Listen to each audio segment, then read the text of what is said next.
dos dirigentes radicales clásicos, Alfonsín Cobos, bueno, Mauricio Macri, Eduardo Duhalde, Mario Das Neves, que ellos pila, ¿no es cierto?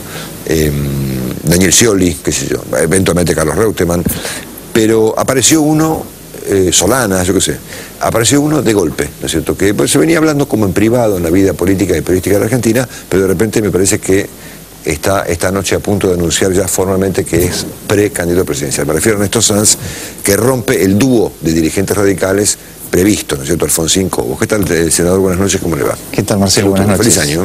Igualmente para usted, gracias. Bueno, efectivamente, ¿es usted ya un precandidato presidencial? ¿Ha tomado la decisión? Sí, efectivamente. Voy a ser candidato y competir dentro de la Unión Cívica Radical en el momento y con el modo que mi partido elija. Y si soy elegido en esa instancia, voy a competir en octubre por la candidatura a presidente de la Nación. ¿Qué decisión, Sí, una decisión importante, la más importante de mi vida política, sin duda, pero que trasciende lo personal. Es una decisión que tiene que ver con el momento que vive la Argentina, que tiene en mí, en mi caso particular, una profunda reflexión acerca de qué manera puedo contribuir a construir una nueva mayoría en la Argentina, un nuevo gobierno, un gobierno distinto, a tratar de sacar y rescatar a la Argentina de este sistema pendular en el que hemos vivido todos estos años, yendo desde un extremo a otro, sacar a la Argentina de, del mar de incertidumbres en el que hoy estamos viviendo, la inflación que genera incertidumbre, la inseguridad que genera incertidumbre, la debilidad de las instituciones democráticas, los faltantes, aunque sean datos menores, de la coyuntura de los últimos días, el faltante de nafta, el faltante de luz, el faltante de billetes en los cajeros. Esa Argentina de las incertidumbres, cambiarla por una Argentina de certezas, que me parece que hace muchos años la tenemos como una asignatura pendiente. Sacar a la Argentina de los miedos. Me parece que este es un país que tiene que dejar atrás una historia de miedos, ¿no? De miedo al futuro, sobre todo. Bueno, de miedo al desarrollo, de miedo a tantas cosas, ¿no? Le planteo ya uno de esos miedos, que es el miedo, digamos, a que los radicales finalmente que hemos tenido, Alfonsín de la Rúa, ambos terminaron mal, ¿no es cierto? Especialmente por cuestiones económicas. ¿Usted es consciente de esa cuestión que hay en la sociedad argentina respecto de que los radicales son buenísimos, pero para gobernar no sirven, digamos? Sí, soy consciente. Y que la Argentina es un país que está como lamentablemente condenado a ser gobernado por el peronismo. Ese es un mito que creó el peronismo. Es un mito que ha creado el peronismo para subsistir en el poder. Hoy el mito del peronismo es que personajes como Moyano y el sindicalismo que representa Moyano, que han sido creados y alimentados por el propio peronismo, el mito es que solo el peronismo los puede dominar, solo el peronismo los puede contener o los puede disciplinar. Eso es mentira. Hay que volver a confiar en un gobierno y en una sociedad que sean capaces de tener un sindicalismo diferente. Esa es la apuesta. Cualquier dirigente político que pretenda construir una Argentina diferente tiene que ser capaz de construir, junto con los buenos sindicalistas, un sindicalismo diferente. El otro mito es el mito de que no se va a poder contener a los piqueteros en las calles. Ese es otro mito que ha generado el kirchnerismo. Y el kirchnerismo lo ha generado a partir de esto de querer perpetuarse en el poder, manteniendo las calles ocupadas por gente que le responde, o por gente que ocupa espacios públicos y que también le responde. Y eso hay que ser capaz de modificarlo. La sociedad, los gobernantes que vengan, tienen que ser capaces de modificarlos, y yo me siento en condiciones de poder modificar esa realidad. Si no, no hubiera aceptado nunca, no hubiera decidido nunca una postulación a presidente. El próximo presidente de la Argentina tiene que ser un presidente que entre sus propuestas traiga de la mano la de la seguridad ciudadana y el orden democrático. El Estado haciéndose cargo de hacer respetar la ley, el Estado haciéndose cargo de conjugar dos herramientas y dos factores que son indisolubles: libertad y seguridad. Senador, ¿va a tener usted que buscar algún formato, ustedes tres, para dilucidar quién es el candidato? Julio Cobos, Ricardo Alfonsín y usted, ¿no es cierto? Y está poco claro en la Argentina cuál va a ser el procedimiento a aplicarse para elegir un presidente de la República, ¿no es cierto? Esa es la Argentina de las incertidumbres. Esa es la incertidumbre que este gobierno también ha sometido a todo el sistema político argentino, no solamente al radicalismo, a todos. ¿Interna abierta o no abierta entre los tres? A ver, el anteaño pasado ya, porque esto fue en el 2009, se sancionó solamente con el voto del oficialismo una ley nacional electoral que estableció, sí, muy mala, pero que entre las novedades estableció la posibilidad de que el 14 de agosto de este año tengamos que competir en internas abiertas, obligatorias y simultáneas.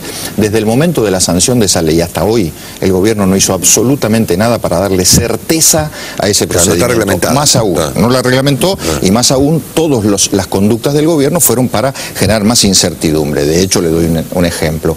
Tuvimos que ir hace un mes desde el radicalismo a la justicia electoral para, vía un amparo, tratar de obtener esas certezas. En la última semana del año el gobierno contestó ese amparo y la verdad tengo más dudas ahora que antes.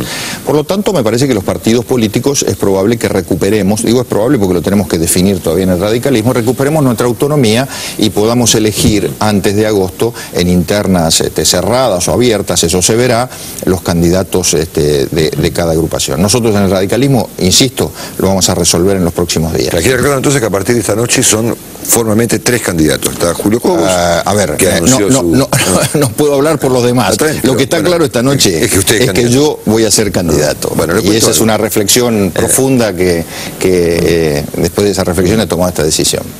Bueno, sabe que hay una ponderación sobre usted muy valiosa, la gente lo conoce, pero mucha gente cuando yo he hablado, inclusive privadamente, en conferencias, más con la perspectiva hace algún tiempo de su candidatura, la gente dice, no, Sanz es fantástico, pero no lo conoce nadie, ¿no es cierto?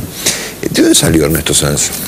Bueno, a ver, déjeme que le diga algo. Si me hace un resumen, un breve resumen de su vida. Esa suerte de mito del desconocimiento, no lo tomo como un disvalor o como una cosa negativa, al contrario, lo tomo como una cuestión, es un desafío, digamos. Yo prefiero ser desconocido para un gran sector de la comunidad, cosa que se puede revertir con trabajo, con presencia, con instalación, y que los que me conozcan bien.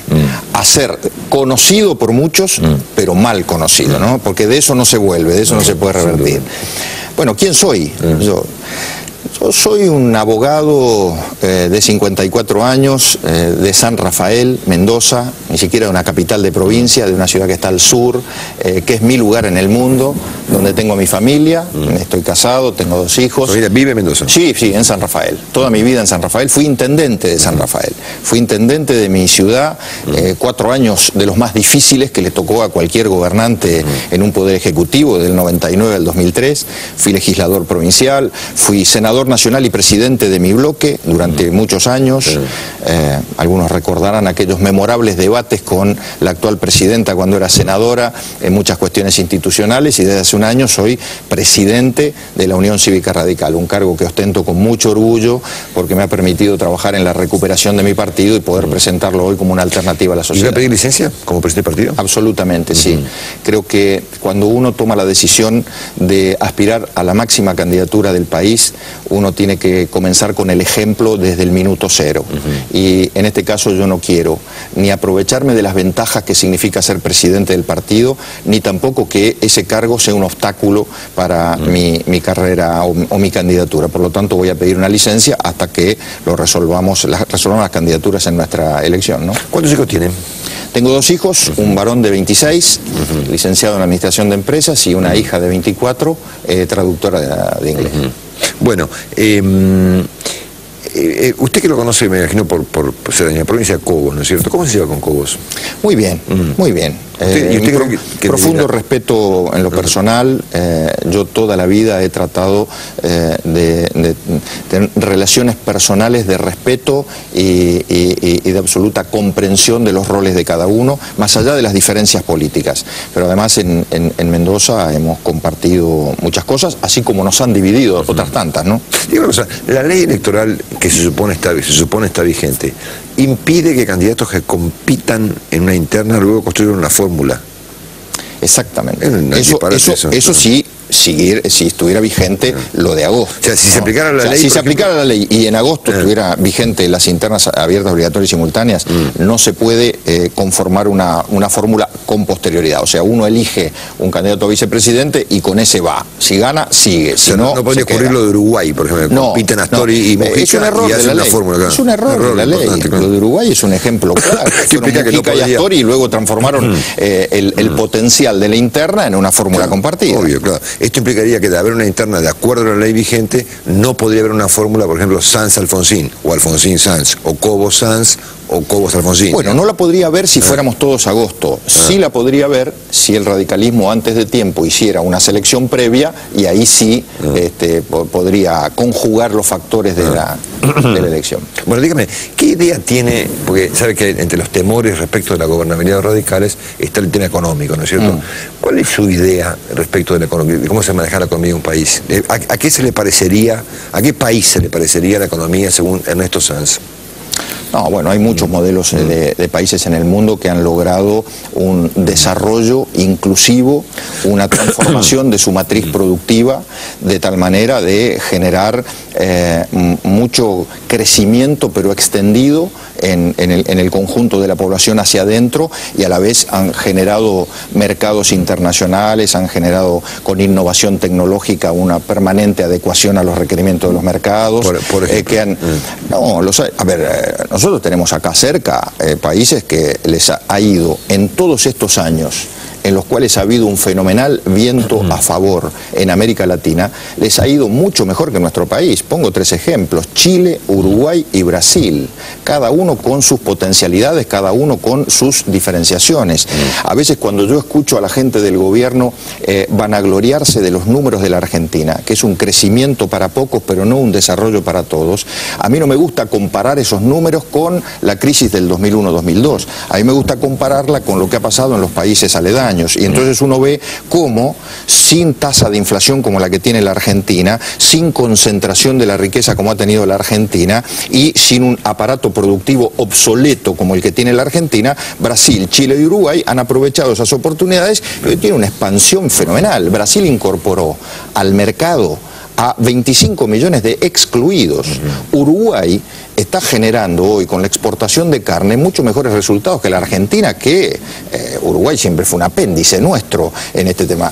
Chile conserva y sigue acrecentando su lugar en los mercados de fruta, por ejemplo, y de esto yo como mendocino sé bastante, en base a una sostenida política de exportaciones que genera confianza en los mercados del mundo. Mire, la Argentina, entre tantas certezas que tiene que recuperar certezas en su sistema económico. No hay secretos. Nadie puede venir con el librito bajo el brazo diciendo vamos a hacer magia, o esta es la panacea universal. La economía funciona a partir de pautas universalmente aceptadas: previsibilidad, confianza, seguridad, reglas de juego.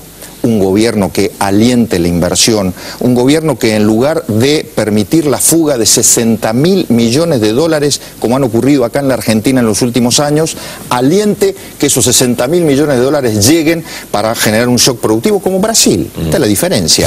Un gobierno que pueda invertir en infraestructura, pero infraestructura para el desarrollo productivo, en pasos fronterizos para vincularnos, en puertos, en exploración petrolera, gasífera, para generar mayores condiciones para nuestra industria. Bueno, la inflación, eso es desarrollo, Marcelo.